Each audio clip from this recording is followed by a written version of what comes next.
Okay, everybody, one of the things I'm learning is how little I need to cook. And this is what you're seeing right now is the oil from lunch with the fried garlic in it and some herbs, some oregano and some chives that I put in there. And I'm just giving them a slight cooked by themselves to open their flavors before I pour in last night's potato and zucchini soup that I had, and I'm going to turn it into a fried mash today. Alright, well, I'm glad I bought a waterproof camera, because as you can see over here on the wood, it's starting to sprinkle. And that's not a good thing, because I'm still cooking. But while I'm cooking, I'm going to show you a few things. To begin with, let's pause this here, and I'm going to take you over to one of my plants and teach you probably a fact you already know, but if not, one that's very useful when you're trying to live off your garden. Okay, here we are at my nasturtiums. Now, what you may or may not know is the nasturtium is edible. If you're watching my channel, you probably do know this. And that these nasturtium flowers taste like pepper. I'm gonna go make sure that pop didn't catch something on fire that it shouldn't have. And I'm gonna be adding these nasturtium flowers to dinner tonight. Nope, all self-contained. Everything is good. Okay. Okay, there's some nasturtiums in there, all cut up and looking good.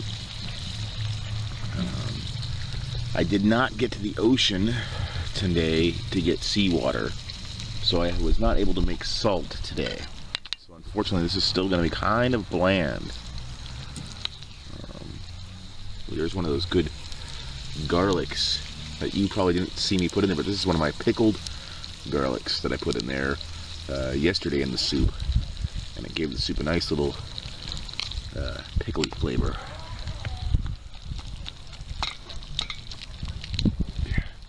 Again, real sorry about the tripod situation.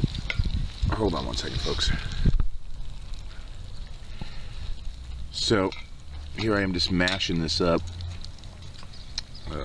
trying to get it all the flavors to really mix in. You know, another one of the things I gotta keep my eye on is feeding that fire.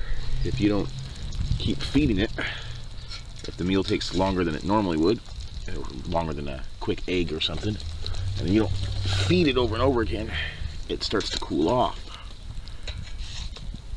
You have to relight it, you know. I haven't been that clumsy yet where I had to relight it yet, but I definitely almost let it die off a couple times. Like now you can see that it's not bubbling as much as it should have been.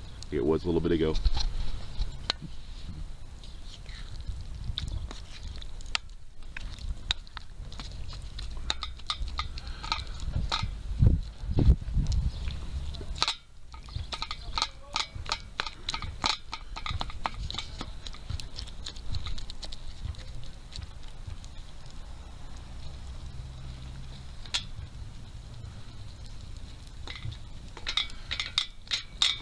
This is actually a hand-carved spatula spoon.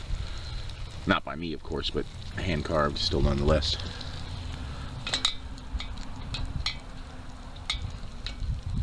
Okay, well, it's too hard for me to do this while filming and cooking. This is why I really needed the damn tripod.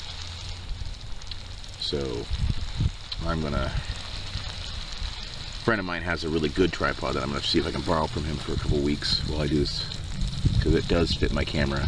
And it's not that my tripod is bad, it's that my camera, which is extremely expensive and I'm not going to replace, has one faulty thing, which is its screw-on to the tripod mechanism is rusted, or not rusted out, but well, yeah, I guess rusted out by leaving it out in the rain and the water 3 or 4 times.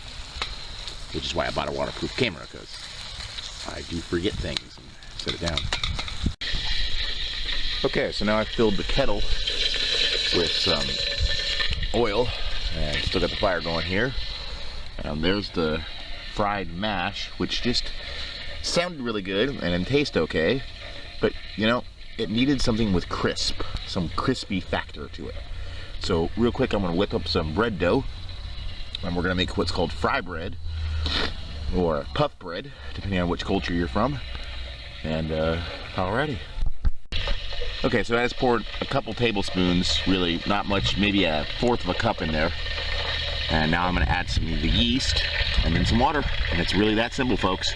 I would normally add a little salt, a little sugar, but you know, saving all those ingredients. I don't have any salt right now. I'm saving the sugar for tea. This garlic that was given to me, this minced garlic, is kept in water. And so I'm gonna use some of that water to mix up the garlic, or mix up my bread with, in hopes that it will give it a little garlic flavor. Okay, real quick, here's one of the little fry breads, and we just thought we'd show you us putting it in the pan. There's the oil all cooking really hot and super, and as you know, with fry bread, you do not need to let it rise. So all I gotta do is just drop that little piece in there and watch it pop up and turn golden brown over the next few seconds.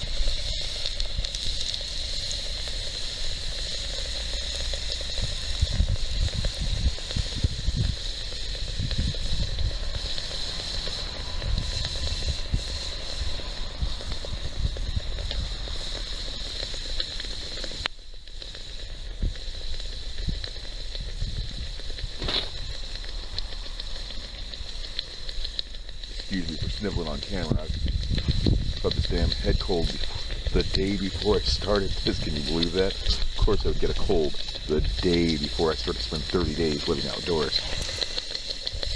That's just perfect luck. Okay, let's see if I can do this on camera. Wow, there we go. Now I flip it over using that handy dandy hook knife. I'm telling you, the nice shape of that hook knife is very useful. Along with the hori-hori, you don't need any other tools really.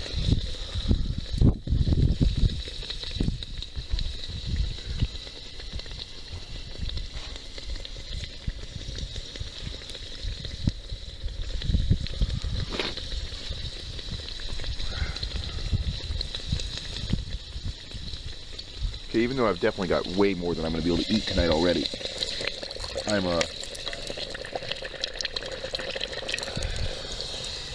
going to cook up the rest of this dough I made so that either I have a midnight snack or I have some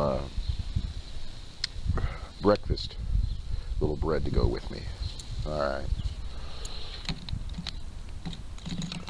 We'll let you guys go because I already showed you all this once. No need to show it to you again.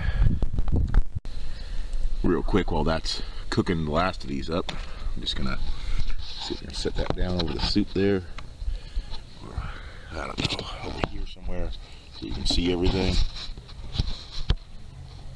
Damn lack of tripod's killing me. And you can see how this bread just flakes right open.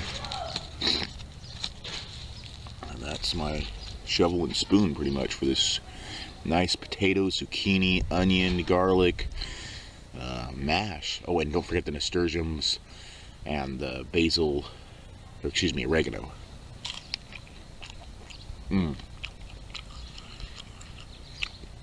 Again, missing salt. I'm either going to learn to live without salt or I'm going to get my damn seawater salt going tomorrow.